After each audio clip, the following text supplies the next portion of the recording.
police helicopters overhead. It means there's a protest going on somewhere nearby. Common occurrence here in Brooklyn and across the country since the BLM protests began, weeks now. I've been talking to booksellers and indie publishers about how the coronavirus has impacted their business. Now I'm talking to them about how these protests have impacted their community and their business. Okay, I'm speaking today with a couple of indie bookseller types, indie publisher types, indie writer types from Portland, Oregon, a real hot spot in America right now, the lead story on the news back here in New York, the protests, the George Floyd protests going on there. I'm speaking to Katherine Morgan, a bookseller at Powell's, or I guess a former bookseller at Powell's. We'll clarify that later. She's also the author of an essay collection called No Self-Respecting Woman, great title. And she's got a lot of hats here. She's also the assistant features editor at the Rumpus, and she works with Bookshop.org, which has turned out to be a life-saving organization. We'll know about that. Also here is Kevin Sampsell, an old friend of mine. We are founding members of the Tallinn Survivors Club. Kevin is another Powell's employee, the small press buyer, which is why people like me suck up to him. He's also a writer with several books under his belt, including a memoir called A Common Pornography. And he's the publisher of a terrific small press, Future Tense Books, which has discovered a lot of great writers. So hello, both of you. Thank you for agreeing to talk to me. You're both looking healthy. Yeah, good to see you. So, COVID, BLM protests, Trump's unidentifiable stormtroopers coming to your city. It's a hell of a time in Portland right now. Well, maybe we take this sequentially. COVID hits town, and what happens at Powell's to both of you? Were you working that day, Katherine? Were you at work? I wasn't at work on the day it officially ended. What was that, the 13th? It was like it was a Sunday. Sunday, yeah. Yeah, funny story, I actually went home early on Saturday, and and then on Sunday I was gonna go to work, and then they called me and were like, yeah, we're closed. Oh no.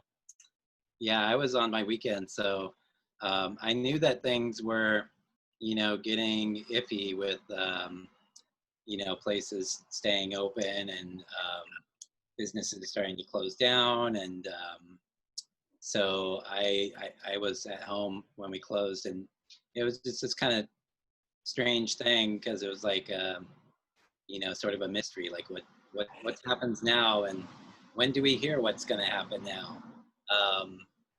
Yeah, it's tricky because Powell's is such a big company. I mean, there's like over 400 employees or something like that.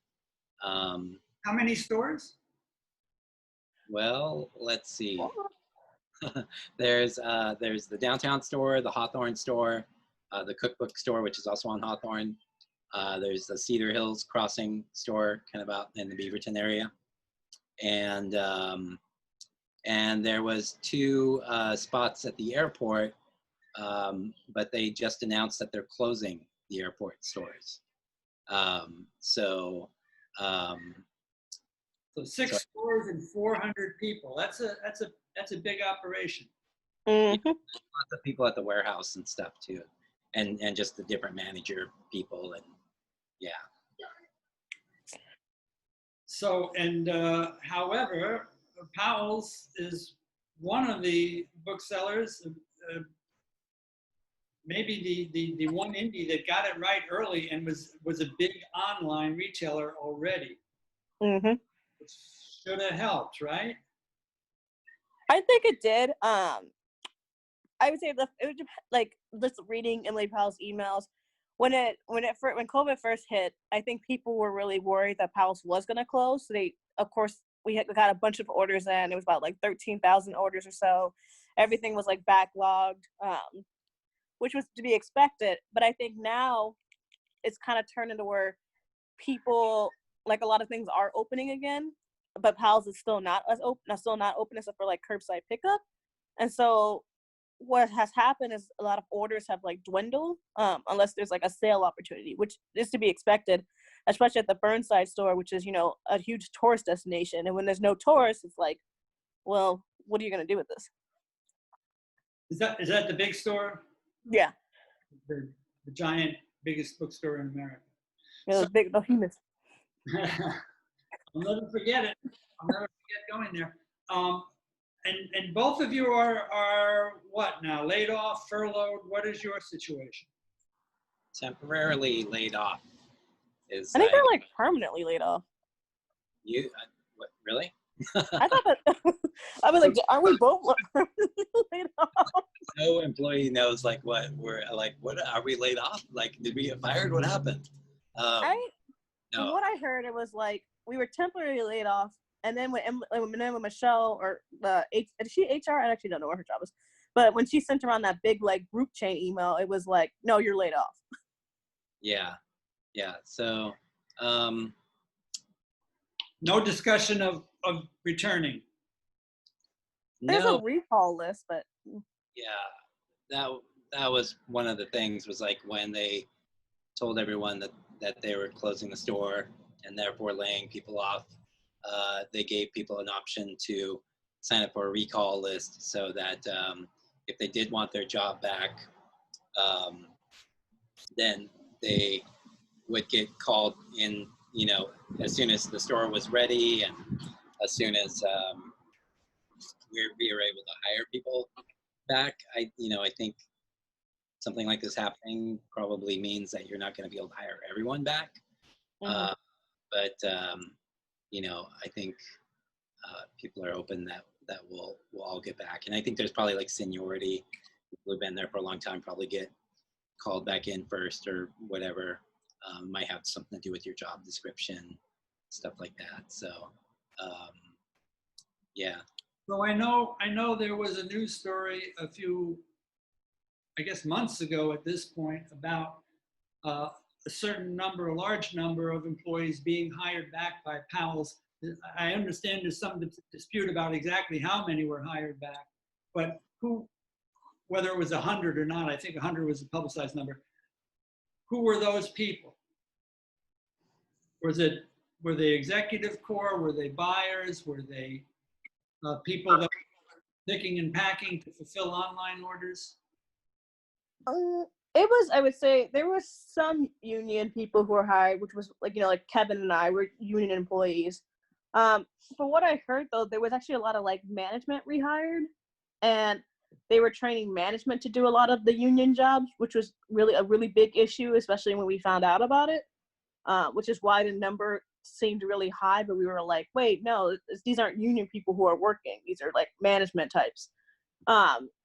So I think that was the whole big discussion, and people, a lot of like former Powell's employees who were like really hurt by it, just because it made it seem like they were like, oh, we're doing like all these things for you guys, and we were like, well, no, because none of us have jobs anymore, and you could have hired us back.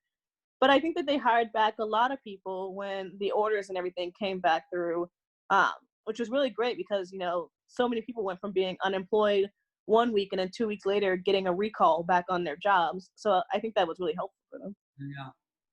I think the union employees that got hired back were people who got hired back specifically to deal with the online order.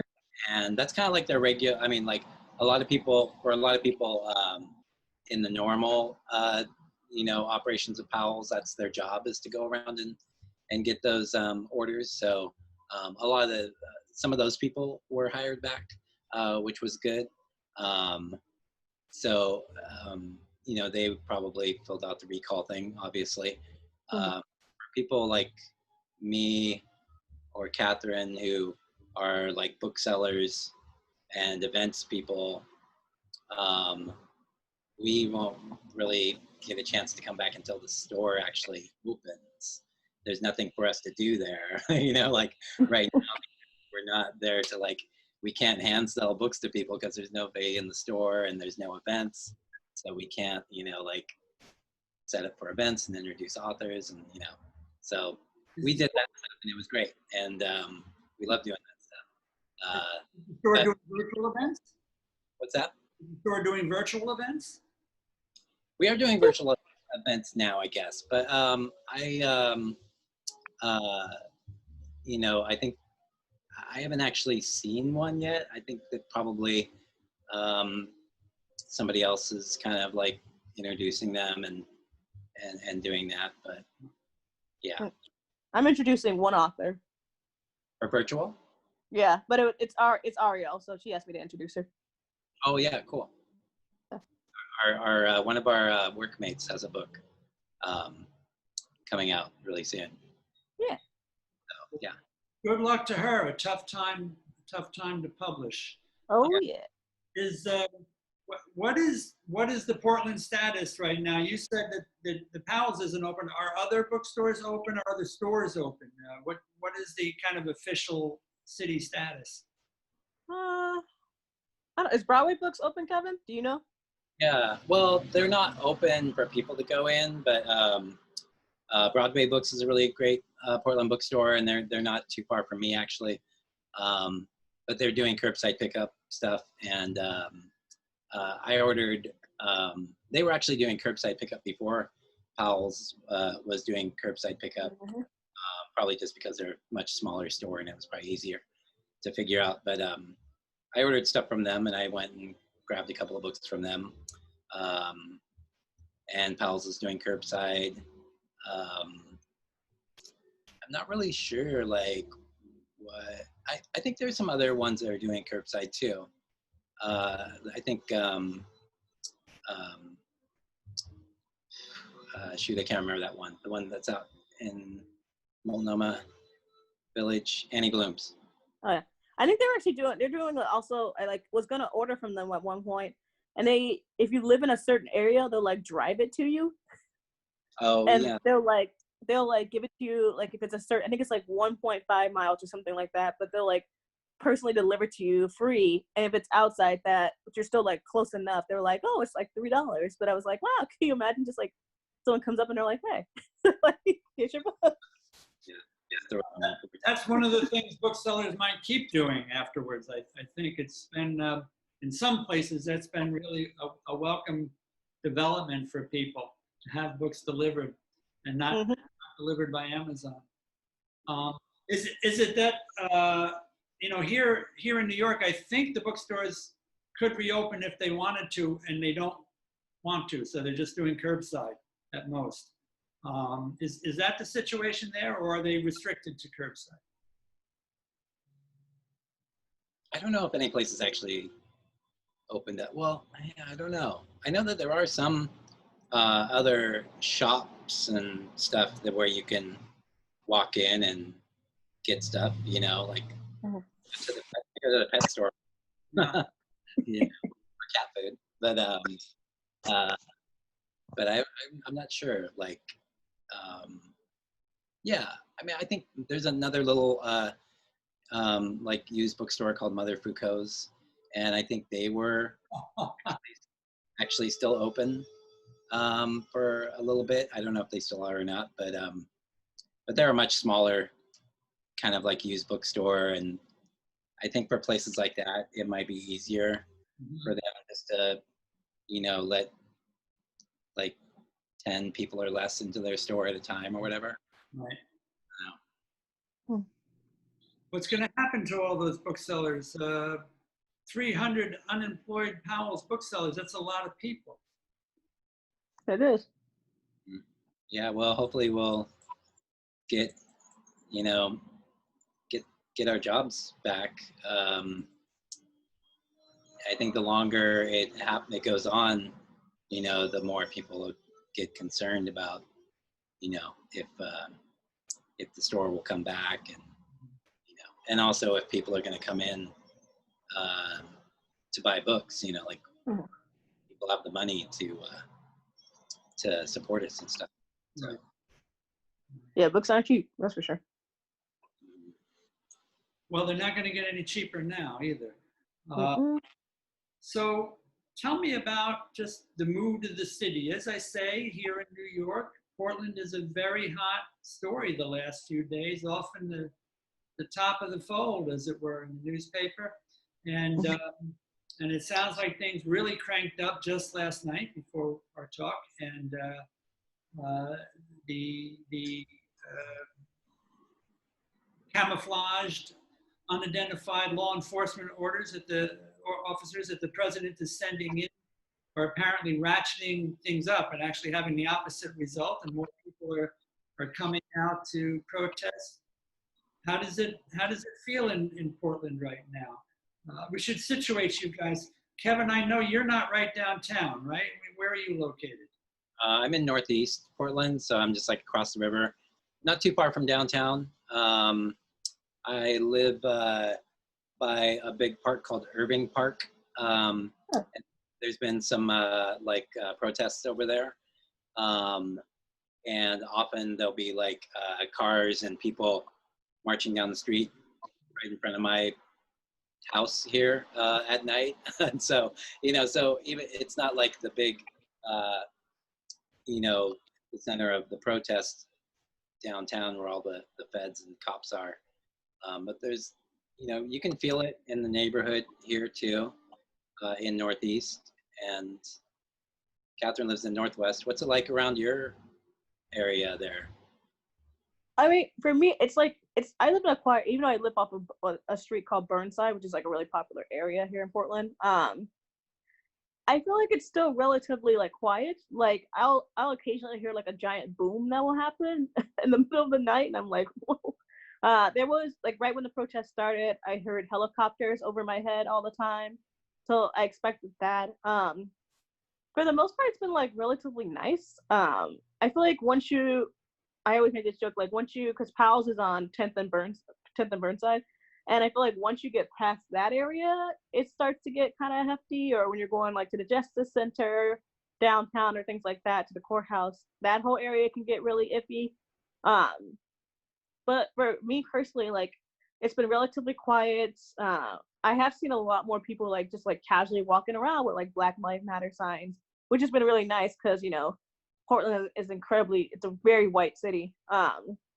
And yeah, for me, it's been like just like really positive to see. Like I like the fact that like people are out there protesting, and like I feel like there's a sense of like danger involved, especially with like the feds and like all the violence that's happening, but it's not happening with the protesters. Like the protesters are still very peaceful. But I was like, for me, it just kind of feels like it's just interesting to see like history being made again. Yeah. It's also, at night, like at the protests and stuff, especially down there, it's pretty crazy from what I've heard and seen, and pretty charged. But day to day, I feel like, like just during the day, if you're like in your neighborhood, or even if you have to like go to Safeway or whatever, I feel like it's it's pretty chill. It's not we don't have a lot of people like yelling at cashiers about masks and stuff like that. I think Portland is like, we're pretty good about keeping up with the science and that kind of stuff. So people are kind of rolling with it, and yeah. Well, and you observe that there are protests going on elsewhere too. The ones we're seeing on the news with the tear gas and the projectiles being fired. There's more going on than that, it sounds like. Other kinds of protests in other locations. Yeah. So how is this going to impact business? Are there any bookstores near the hot spots? It sounds, Katherine, like you were saying that the one Powell store is close to the epicenter, or no? I mean, I went, so Powell's on the big one, so the City of Books. I remember when the protests had like kind of recently started, like the Target that's up the street got hit with like graffiti, A lot of stores around that got impacted when I first started. And they left Powell's alone, which was really nice because I think they realized it was an independent bookstore. B, that's a really big bookstore that means a lot to like Portland people. And C, it's like, what are you gonna steal from there? Like, oh, come on. And so I like, so they were around the like main, what I would say was the original main protest center. And people can still walk there from like Pioneer Square or wherever they're coming from. But I don't know, like, I feel like they're really targeting a lot of like chains, like, and banks like Target, and I saw a Chase Bank get graffitied, or like, so I think someone broke into like a Bank of America. Like, those are one of the things I feel like they're like corporations they're trying to attack. Yeah, I think because Powell's is independent and because it's such a cultural landmark and stuff here, I think that's kept people from, smashing windows or whatever.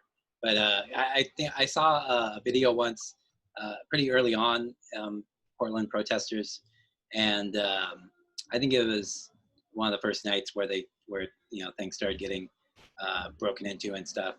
And it was kind of by the library, and I remember somebody like hearing somebody's voice in the video saying like leave the library alone, like like one of the like leaders of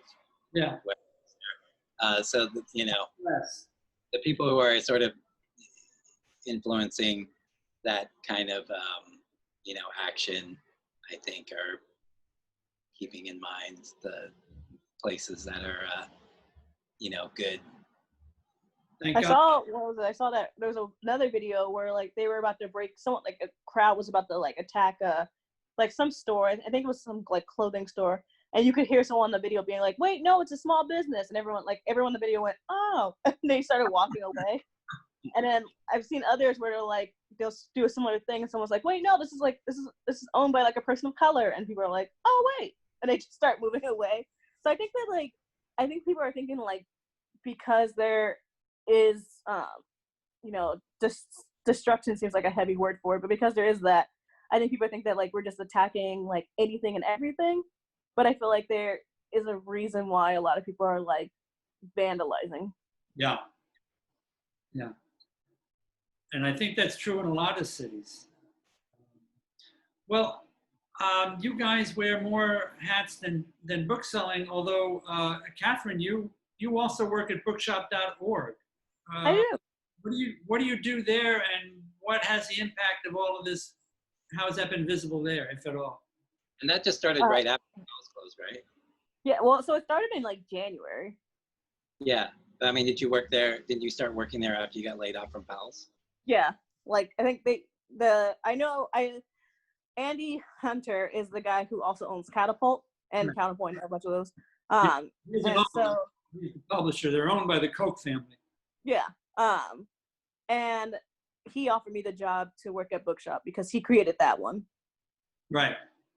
But I'm one of the customer service people. So when you send an email or something like that, you'll probably get responses like, "Best Katherine." I'll respond to it like that. Yeah. And I will definitely say we joke about it, but when we first started, we were like, okay, we really wanted to get to like $1 million, by the end of the year. We didn't think anything was going to happen. We were like, this is going to be fine. And then I think right when the pandemic happened and a lot of bookstores ended up having to close, that's when business for us really ramped up. I think right now we're sitting at like 6 million raised for bookstores, which is huge. And we were getting like just a ton of emails from like customers who really, sorry, my cat's petting me. Customers who really wanted us to like, they were like, we were really wanting to support independent bookstores. We're sick of supporting Amazon, things like that.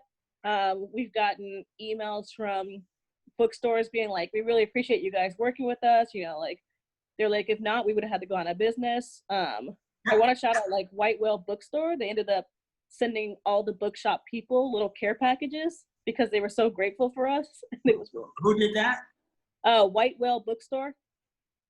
I don't know that one, but I guess as the publisher of Melville House, it sounds like I should know that one. You really I want to say they're in Philadelphia, but but I'm not entirely sure. But they were like just like this super cute little bookstore, and they like asked Andy for all of our information. And one day, like, I got this little like tote, and like they sent us a bunch of candles and things, and they were just so grateful, and it was just really nice. Well, But yeah, I definitely feel like that's the aspect. I should back up, and there may be people watching this that don't know what bookshop.org is. So can you just tell people what it is exactly? Yeah, so the best way for me to describe it to people is Bookshop is basically, it's like Amazon for books, but instead of the money going to us, it goes to independent bookstores. And so what happens is that you can click on an affiliate link. You can also become an affiliate, like you personally, if you wanted to. And you can raise money for a bookstore. So if I clicked on like White Whale Books, then their link, the money would go to them, which is really great. If I clicked on, let's say, your link and bought something that you recommended, then the money would go to you. So it's like it's a little like added bonus to supporting like independent bookstores, or like, you know, people who recommend books for a living, or just like things like that. And it's been really great because, you know, I don't know how, if the pandemic hadn't happened, I don't know how like crazy everything would have gotten, but because of it, we've raised like a lot of money for a lot of bookstores, which has been really nice. I recently saw a presentation by Andy Hunter, and the numbers are phenomenal. You know, they've already like exceeded their 5-year plan or something like that. Yeah. It's a really wonderful story for indie booksellers, so many of whom didn't have, you know, an online apparatus to sell books when all of this hit. So it's been a lifesaver for quite a few bookstores. Well, the final thing I want to talk about is you know, Kevin as a publisher, Katherine as a writer. How is all of this stuff affecting your work there? I mean, is this going to, how is future tense going to show the impact of the virus, of protests, of the moment, of the fight against Trump? Yeah. Future tense has been like, I've kind of taken a little bit of a break on it, like in the last year. We published a book last summer, and we did a second edition of a book at the end of this last year. But I haven't put out anything new by anyone recently, but one of the things about the pandemic and being out of work is that I do have a lot more time to do stuff during the day. And, you know, I have a son too, but he's grown. So I'm very lucky that I don't have to have like kids running around or anything like that. It's, I basically, I'm just. To have small children. What's that? It's a tough time for those who have small children. Yeah, and I know a lot of people that do, a lot of friends of mine that are writers and people who have to like work from home now and like deal with their kids and do homeschooling and everything. So I'm very, very lucky in that regard. So I've had a lot of time to work on some writing projects and also think about future tense stuff. And I'm in the process of like figuring out how to set up some kind of submission window for future tense because I haven't really taken this for a while. My usual publishing is like 2 or 3 books a year. So it's not like a lot, and I'm pretty selective, and a lot of times it'll just be me like finding somebody that I like through like a magazine or a website and just kind of like hunting people down like a talent scout. So I'm trying to figure out how to do a submission window and figure out when to do that, because I would like to actually get a lot of submissions and look over stuff and maybe you know, discover some new writers that way, because you know, you can't really be social, you can't really go out, you can't go to readings and see people and discover new people and meet people in person right now. and you know, and I've gotten older, and I feel like I don't know, I'm not as in the know with all the cool young kids like Catherine, you know. So so I feel like I'm going to do a submission thing soon for Future Tense, and then I'll find 2 or 3 or maybe more really good things from them from that time window, and put out some books next year.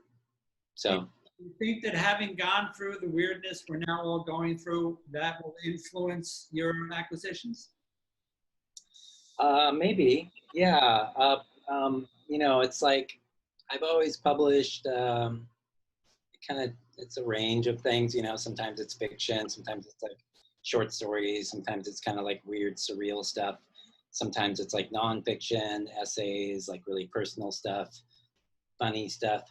I haven't really done a lot of stuff that's like political or you know, social, you know, like movement kind of stuff. So I've been reading, you know, I read stuff like that sometimes. So I'm open to it if something really impresses me. Mhm. So yeah. What about you, Catherine? How is this affecting your writing life, for example? It's really funny. My writing life is like better than ever.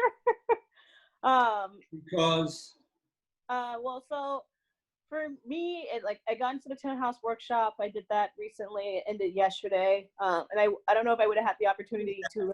the Tin House Workshop, what do you do there? Oh, so it's a writer conference. So you submit an essay or a piece of work, whatever you write, and you basically apply to work with like a workshop leader, who's usually like a pretty big author. I work with Saeed Jones, whose memoir "How We Fight for Our Lives" just won the Kirkus nonfiction. I want to say 2019. So sorry, what? I said he's a great writer. Oh yeah, great Rick, really nice. So yeah, so I applied to work for him, and you and a group of like 10 other people all come together like once a day to just kind of like meet and like workshop each other's pieces, which is really helpful. And then there's like panels involved where they'll talk about like and like these are different authors, but they'll talk about like race and like publishing and how publishing is a really white industry, and they'll like bring up issues like that, and it's really eye-opening because that's where you can like understand like how exactly you could market yourself or how to write with anger or things like that. So it's this usually it's a week-long program. It's usually you go to Reed College in Portland and you just spend time like getting to know each other there. This year it was virtual because of course COVID, so it was 2 weeks long. I think I would like to teach how to write angry someday, if you want to put in a word for me. That would be my class to teach. But do you feel like the issues of the day are going to seep into your writing, or do you find yourself writing differently in any way? Maybe not subject-wise, but style-wise, or?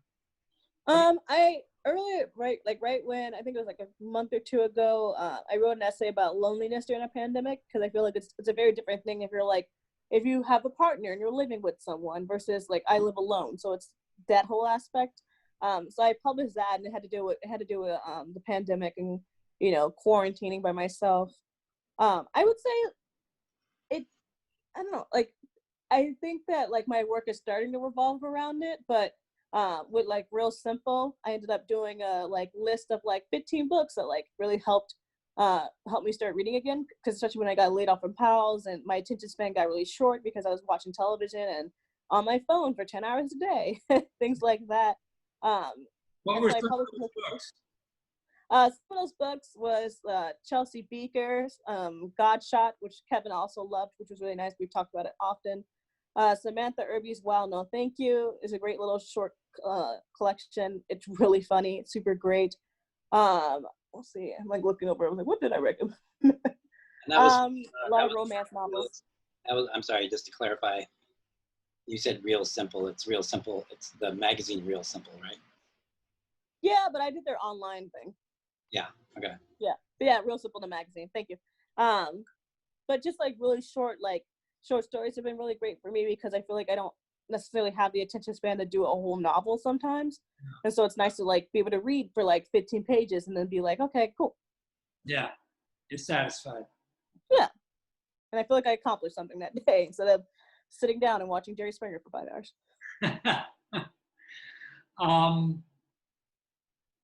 Well, I don't know what the future holds for Portland because it sounds like things are not relenting there. But I hope the bookstore is opening soon and you guys can resume your life. Mm. Do you have any predictions for what's coming up? I think the store will probably reopen. I don't know when. I would actually be shocked if the bookstore doesn't reopen. But I think from the last few emails that we've seen, it sounds like who knows? It might be the end of the year. Yeah. But maybe we'll open up right in time for the holiday and stuff. Go right till Christmas shopping. Yeah. We'll open on Christmas Eve. Ugh. I'd be like, can you feed us again, please? I think they're talking about opening up Cedar Hills, the Beaverton location here, for like a 2-week span just to see like how that goes and whether or not people are shopping and if they can keep people safe. So I think that store is going to open relatively soon. For the big pals, I don't see that opening again till like I would say because we're not even out of phase 1. We're still in like phase 1. I mean not phase 1. Sorry, we're like coronavirus isn't leaving anytime soon. You're still in lockdown. Yeah, I mean, like, it's just like, we were, like, our cases were slowing down, which is great, and then now they're kind of ramping up again, and they're threatening another shutdown. And so, for me, it's like, I don't see the big pals opening till, like, January. Yeah, that's the schedule I'm worried about, but I think we're in for it. Yep.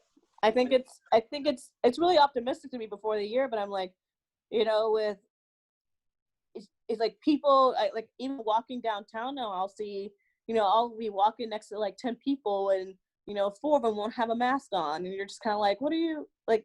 Did you forget that there was a pandemic? Like, yeah, no, it's a problem here too, even in my hipster neighborhood. I think when it first started, we all kind of thought, okay, like this is serious. It's going to take a couple of months. And I think a lot of people were thinking like, oh, well, hopefully we'll be open again in July or, and then it just kind of, I think here and everywhere in the US, people just screwed up and people weren't taking it seriously. And now it's just prolonged everything. When if everyone would have like believed in the science and did what they were supposed to do, we probably would have been in a better situation right now going into August. No doubt about it. But Kevin, I'm looking over your shoulder. I'm seeing stacks and stacks of books. Oh yeah. I was on my porch earlier, but my computer gave me a warning that it was getting too hot. So I had to move inside my bedroom where it's a little bit cooler. Wow, so many books. Well, you got reading material, so I won't worry about it. I have a lot of reading to do, and I have been reading a lot, so that's good. Yeah, and collaging too. I've been, making collage art pretty seriously for the last couple of years. So I've had a lot of time to do that too. So. All right, we'll end on a positive then. Yeah. All right, I want to thank both of you for taking the time to speak with me, and I wish you all the best. We're all going to have a party on the other side of this. Yeah. Oh yeah, you better. Hang in there, stay safe, and thanks for talking. All right, thanks, Dennis. Thanks, Dennis.